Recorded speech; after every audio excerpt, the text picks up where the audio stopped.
نحمدہ ونصلی ونسلم علی رسولہ الکریم اما بعد۔ زکوٰۃ سے متعلق مسائل کا درس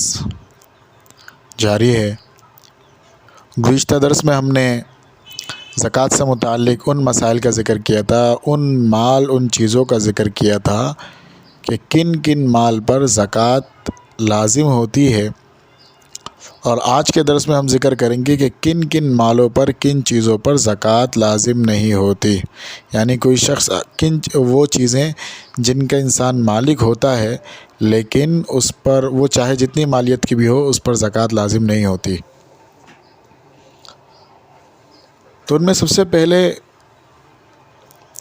جو انسان کی ضروریات اصلیہ یعنی جو اس کی روزمرہ کی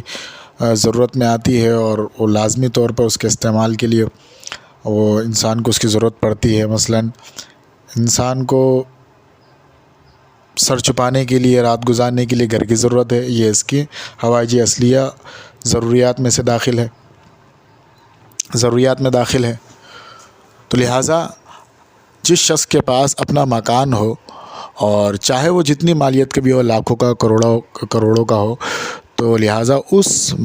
مکان کی مالیت پہ زکوٰۃ لازم نہیں ہوتا۔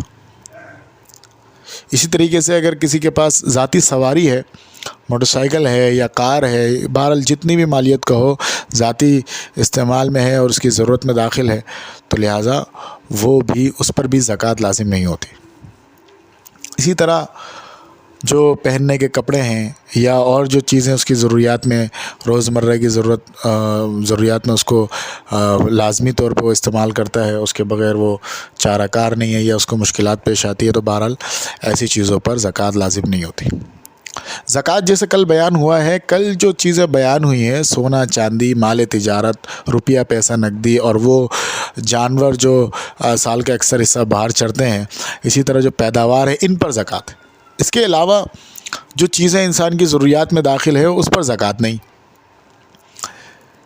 اسی طرح جیسے پہلے بیان ہوا تھا، سونے پر تو زکوٰۃ ہے، لیکن سونے چاندی کے علاوہ جو دیگر دھات ہے، قیمتی قسم کے نگینے ہیں، جیسے ہیرا ہے، نیلم ہے، فیروزہ، اور قیمتی قسم کے پتھر جن کی مالیت کروڑوں میں ہوتی ہے، ان پر زکوٰۃ نہیں ہے۔ اگر کوئی استعمال کے لیے رکھتا ہے، اپنے ذاتی استعمال کے لیے کوئی ہیرے کی انگوٹھی استعمال کرتا ہے، یا ہیرے کی کوئی خاتون نگینہ بناتی ہے، یا کوئی ہیرے کا سیٹ ہے، نیکلس ہے، وہ استعمال کرتی ہے، تو وہ اس پر زکوٰۃ لازم نہیں ہے۔ اسی طرح وہ ان چیزوں پر بھی زکوٰۃ نہیں ہے جو انسان جس کے ذریعے معاش کماتا ہے، جو کاریگر کے اوزار ہوتے ہیں، مثلا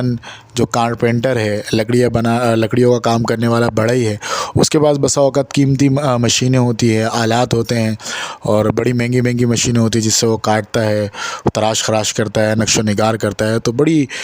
بسا اوقات لاکھوں کی مالیت پر مشتمل وہ مشینوں کی قیمت ہوتی ہے، تو ایسی مشینت بھی اس کی ضرورت میں داخل ہے، اس پر بھی زکوٰۃ نہیں۔ اسی طریقے سے جو کھدائی کا کام کرتے ہیں، بورنگ کا کام کرتے ہیں، یا اسی طرح اور جو دیگر کاریگر ہوتے ہیں، پینٹر کا کام کرتے ہیں، تو ان کے پاس جو آلات ہوتے ہیں، جو ان کے اوزار ہوتے ہیں، وہ چاہے جتنی بھی مہنگے ہو، اس پر زکوٰۃ نہیں۔ اسی طرح جو دکاندار ہوتے ہیں، دکان کے اندر وہ سامان جو وہ خریدتا ہے بیچنے کی نیت سے، جو سامان خرید رہا ہے بیچنے کی نیت سے خرید رہا ہے، آٹا چینی دال وغیرہ یہ خرید رہا ہے بیچنے کی نیت سے خرید، تو یہ مال تجارت ہے۔ اس کے علاوہ جو انہوں نے ڈیکوریشن کیا ہوا ہے، شوکیس ہے، یا اس طرح کی چیزیں ہیں، تو ان شوکیس اور یہ ڈیکوریشن وغیرہ پر بھی زکوٰۃ لازم نہیں ہے۔ جو چیزیں خرید و فروخت کی جاتی ہے اس پر زکوٰۃ۔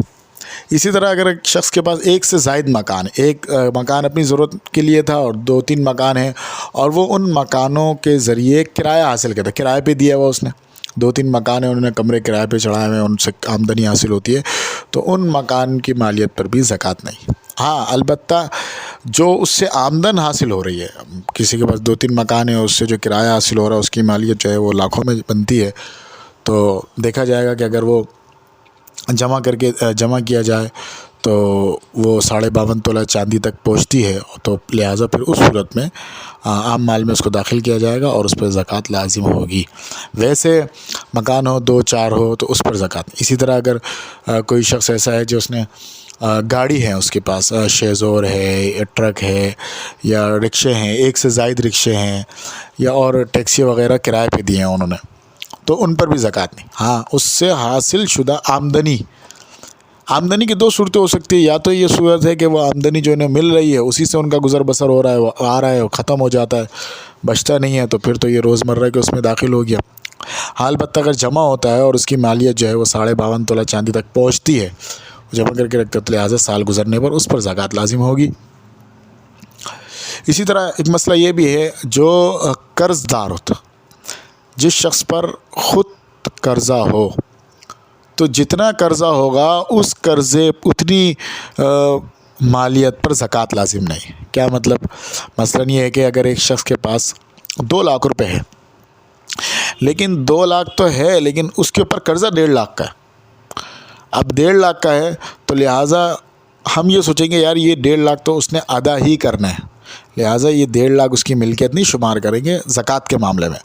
تو 1.5 لاکھ کو ہم مائنس کریں گے، منہا کریں گے۔ بقیہ کتنا بچا؟ بقیہ بچے گا، جو بچے گا ہم اسے دیکھیں گے اس کی مقدار 52.5 تولہ تک پچتی ہے نہیں پچتی۔ اب اگر 2 لاکھ ہے کسی کی ملکیت میں ہے، 1.5 لاکھ تو اسے دینا ہی ہے، پھر دیکھا تو وہ جو ہے نا وہ تو 1.5 لاکھ دینے ہیں، 1.5 لاکھ ہٹائے تو بچے 50,000، 50,000 زکوٰۃ کے نصاب تک نہیں پہنچ رہا، تو ایسے شخص پر زکوٰۃ لازم نہیں۔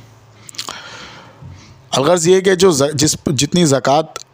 جو قرضہ اس کے اوپر ہوگا اس کی مقدار کو مائنس کیا جائے گا، منہا کیا جائے گا، اس کے بعد جو بچے گا اس پر زکوٰۃ ہوگی۔ اللہ رب العزت سے دعا ہے کہ اللہ رب العزت ہمیں ان سب باتوں کو سمجھ کر عمل کی توفیق عطا فرمائے۔ وآخر دعوانا الحمد للہ رب العالمین۔